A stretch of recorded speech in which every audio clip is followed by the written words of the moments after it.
আঞ্চলিক আবহাওয়া কেন্দ্র কলকাতার দৈনিক আবহাওয়া আপডেট ভিডিওতে আপনাকে স্বাগত। গতকাল সর্বোচ্চ তাপমাত্রা ছিল দক্ষিণবঙ্গে আসানসোলে 40.2 ডিগ্রি সেলসিয়াস, উত্তরবঙ্গে মালদায় 35.5 ডিগ্রি সেলসিয়াস। উত্তরবঙ্গের কিছু স্থানে অতি হালকা থেকে মাঝারি বৃষ্টিপাত হয়েছে। দক্ষিণবঙ্গে 2-1 স্থানে অতি হালকা থেকে হালকা বৃষ্টিপাত হয়েছে। রাজ্যের বাকি অংশে শুষ্ক আবহাওয়া বিরাজ করেছে। রাজ্যের প্রধান বৃষ্টিপাতের পরিমাণ প্রদর্শিত হল। দক্ষিণ পূর্ব রাজস্থান থেকে মণিপুর পর্যন্ত একটি পূর্ব পশ্চিম নিম্নচাপ অক্ষরেখা বিস্তৃত রয়েছে, যা উত্তর পূর্ব মধ্যপ্রদেশ, ঝাড়খণ্ড, গাঙ্গেয় পশ্চিমবঙ্গ, বাংলাদেশ ও দক্ষিণ পূর্ব আসাম হয়ে 1.5 কিমি উচ্চতা পর্যন্ত প্রসারিত। উত্তর বাংলাদেশ ও পার্শ্ববর্তী অঞ্চলের 0.9 কিমি উচ্চতার ঊর্ধ্ব বায়ুমণ্ডলীয় ঘূর্ণাবর্তটি এই নিম্নচাপ অক্ষরেখার সঙ্গে মিলিত হয়েছে। আগামী 7 দিনের আবহাওয়ার পূর্বাভাস মানচিত্রে প্রদর্শিত হল। আগামী 7 দিন উত্তরবঙ্গের কিছু জেলায় হালকা থেকে মাঝারি বৃষ্টির সম্ভাবনা আছে।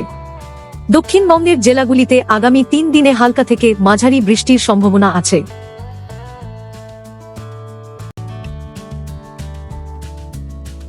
বঙ্গোপসাগর থেকে অনুকূল বায়ুপ্রবাহ এবং পর্যাপ্ত আর্দ্রতা প্রবেশের কারণে পশ্চিমবঙ্গের কিছু জেলায় শক্তিশালী দমকা হাওয়া সহ বজ্রঝড়ের সম্ভাবনা রয়েছে। এছাড়া 19 এপ্রিল থেকে দক্ষিণবঙ্গের কিছু জেলায় গরম ও আর্দ্র আবহাওয়া বিরাজ করতে পারে।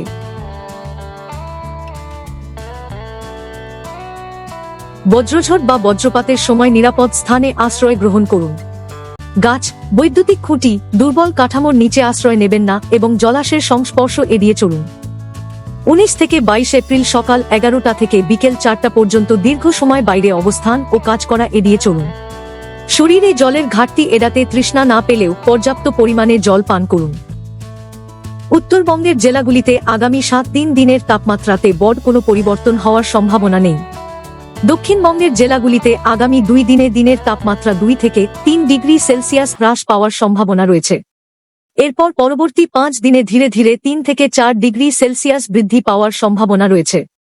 আবহাওয়া সম্পর্কিত আরও আপডেটের জন্য আমাদের অফিসিয়াল ওয়েবসাইটটি অনুসরণ করুন।